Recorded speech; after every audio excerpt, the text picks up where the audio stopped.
Getting things done, book summary इन Hindi.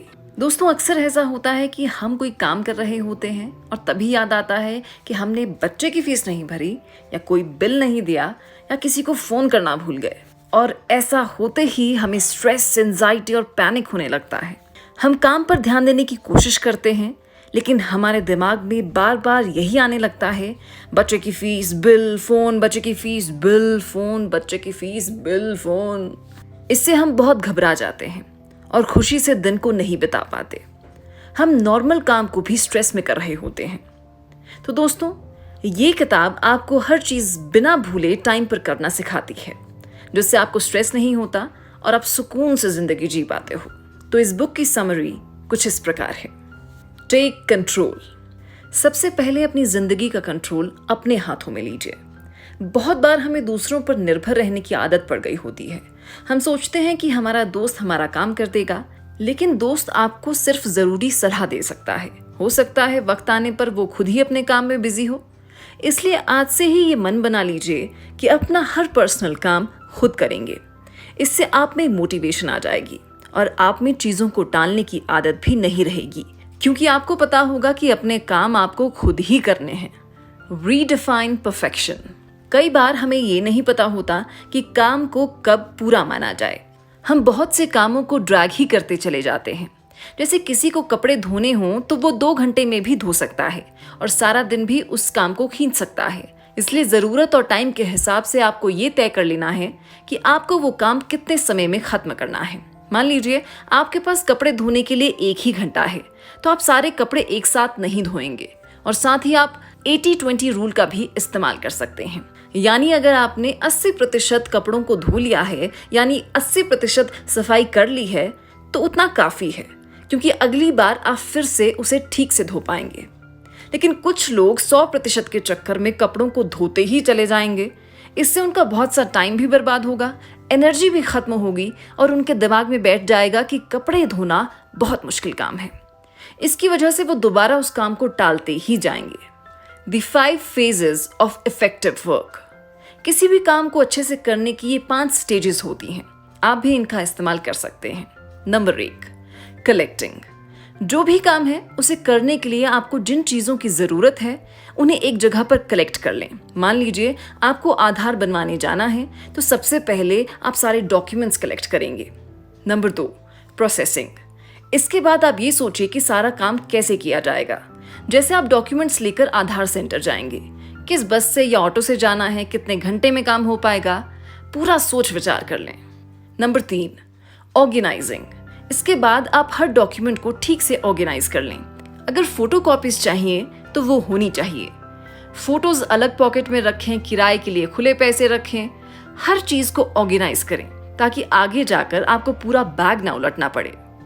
Number 4, doing. इस चरण में उस काम को करना शुरू करें। Number 5, reviewing. काम हो जाने पर उसे रिव्यू करें कि ठीक से हुआ है या नहीं। जैसे अपने फॉर्म को ठीक से जांच लें कि हर चीज सही भरी गई है या नहीं। तो इस तरह से आप कोई भी काम कर सकते हैं, चाहे वो स्कूल, कॉलेज, ऑफिस का हो या कोई पर्सनल काम हो। Stop storing things in head.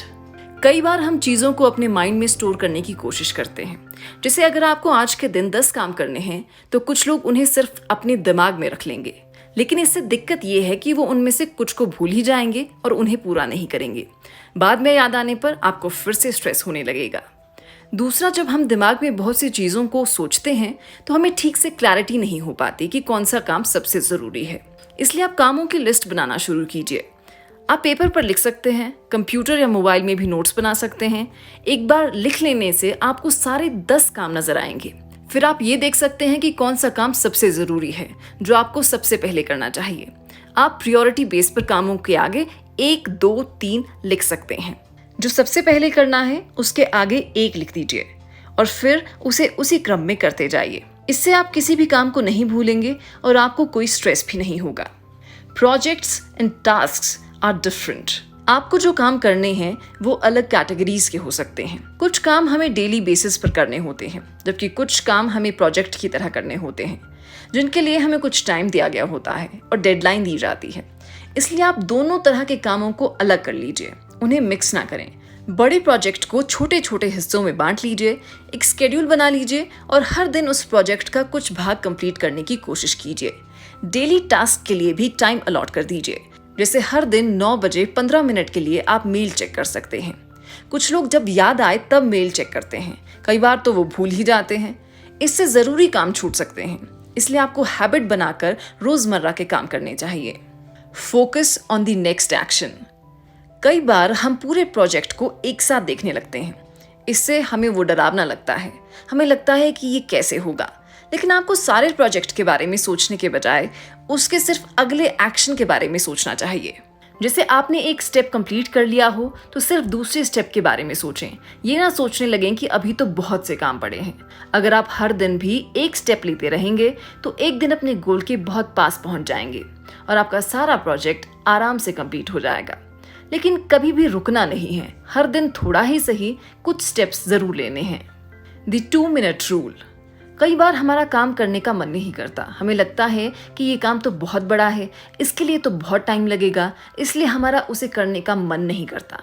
लेकिन इस बुक में बताया गया है कि 2 मिनट रूल अप्लाई करें। आप सिर्फ ये बोलें कि इस काम को 2 मिनट दे देता हूँ। जब आप 2 मिनट देंगे तो ब्रेन को मजा आने लगेगा और 2 मिनट कब 30 मिनट में बदल जाएंगे आपको पता भी नहीं चलेगा। इस तरह से आपके अंदर उस काम को करने की मोटिवेशन आ जाएगी। ऐसे ही स्टूडेंट्स भी कर सकते हैं। अगर पढ़ने का मन ना करे तो बोलें कि 2 मिनट पढ़ लेता हूँ। जब वो ऐसा करेंगे तो 15 मिनट भी पढ़ सकते हैं और उसके बाद उनके ऊपर है कि वो कितने घंटे देना चाहेंगे। Long term actions. अगर आपके पास ऐसे काम हैं जो काफ़ी देर बाद पूरे करने हैं तो उनके लिए एक अलग लिस्ट बना लें, या हो सके तो प्लानर में मंथ वाइज लिख लें कि इस महीने ये वाला काम करना है और अगले महीने दूसरा वाला।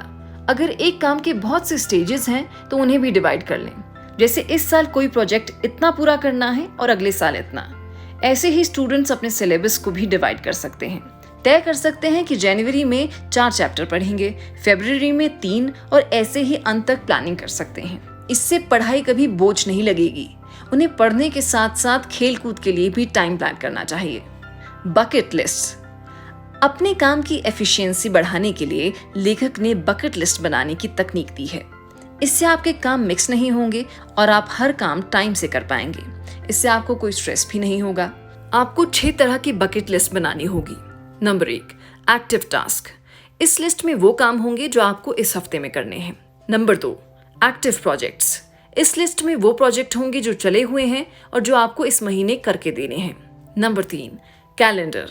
इस लिस्ट में आप उन मीटिंग्स की लिस्ट बना सकते हैं जो आपको इस महीने दूसरे लोगों से करनी है। Number 4, someday list. इस लिस्ट में उन आइडियाज की लिस्ट बनाइए जो आपको एक दिन करने हैं लेकिन अभी नहीं। Number 5, reference files. इस बकेट में उन फाइल्स को रखें जिनकी जरूरत आपको कभी भी पड़ सकती है। नंबर 6, अ कैप्चर डिवाइस। अगर आपके दिमाग में अचानक से आइडियाज आते हैं तो इस लिस्ट में उन्हें नोट करते रहें, नहीं तो बाद में आप उन्हें भूल जाएंगे। Weekly review. हर हफ्ते आप एक ऐसा दिन और टाइम रखें जिस दिन आपको अपनी सारी बकेट लिस्ट को रिव्यू करना है। उस टाइम आप कोई भी डिस्ट्रैक्शन ना होने दें, ना कोई पार्टी प्लान करें, ना किसी के साथ कोई मीटिंग। उस दिन आप देखें कि आपने कौन से काम टाइम से कर लिए हैं और कौन से रह गए हैं। अगर रह गए हैं तो ऐसा क्यों हुआ और आप फ्यूचर में कौन सी मिस्टेक्स नहीं करेंगे। ऐसे ही देखें कि क्या आपने सारी मीटिंग्स अटेंड की हैं या किसी को भूल गए। इसी तरह अपनी कमियों को सुधारते भी जाइए और एक दिन आपकी प्रोडक्टिविटी 10 गुना बढ़ जाएगी। Create a work place. कोई भी काम करना हो, एक अच्छा वर्क प्लेस होना बहुत ज़रूरी है। जैसे अगर राइटिंग का काम है तो एक सुकून वाला कमरा होना चाहिए। ऐसे ही पेंटिंग, डिजाइनिंग, फ्रीलांसिंग के लिए उचित जगह ढूंढें और उसे अपने ऑफिस की तरह ट्रीट करें। ऐसा ना हो कि वहाँ भी घर की तरह कभी लेट गए, कभी टांग मेज पर रख दी। इससे आपके दिमाग को मोटिवेशन नहीं मिलेगी और काम जल्दी नहीं होगा। Power of habits. आपको इस किताब में दी गई टेक्निक्स को लागू करने के लिए एक हैबिट बनानी पड़ेगी और हैबिट्स एक दिन में नहीं बनती और ना ही छूटती हैं। शुरू में आपको आदत बनाने में टाइम लगेगा। जैसे पेपर पर लिखने की आदत ही बहुत से लोग नहीं डाल पाते, लेकिन इसमें डरने की ज़रूरत भी नहीं है। आप आराम से सीखें और एक समय में एक ही काम करने की आदत डालें। अक्सर माना जाता है कि आदत डालने के लिए आपको वो काम लगातार 21 दिन तक करना चाहिए। आप भी 21 दिन तक डेली कामों की लिस्ट बनाना शुरू कीजिए। आप फ़ोन पर भी कर सकते हैं या एक डायरी लगा लें। आपको परफेक्ट होने की ज़रूरत नहीं है। शुरू में जितना कर सकते हैं करें, धीरे धीरे सुधार होता चला जाएगा। Always plan. कोई भी काम कैसे निपटाना है, इसके लिए ये चीज़ें करें। सबसे पहले ब्रेन में एक रफ प्लान बना लें, फिर उसे पेपर पर लिख लें। उसके बाद ब्रेनस्टॉर्मिंग करें। जो स्टेप्स ठीक नहीं हैं उन्हें हटा दें, बल्कि नए तरीके ढूंढें जिससे काम आसानी से हो जाए। इसके बाद तुरंत एक्शन लें। कुछ लोग सोचते ही रह जाते हैं, इसलिए सोचने का टाइम और एक्शन का टाइम भी बैलेंस करें। इस तरह आपके सारे काम होते चले जाएंगे। साथ ही हर दिन उस काम को पूरा होते हुए इमेजिन करें। फेलियर से ना डरें, बस जो आप कंट्रोल कर सकते हैं उसे करें। इससे धीरे धीरे फेलियर भी सक्सेस में बदल जाएगा। उम्मीद है दोस्तों आपको ये बुक समरी अच्छी लगी होगी। तो लाइक करें, शेयर करें और सब्सक्राइब करना ना भूलें।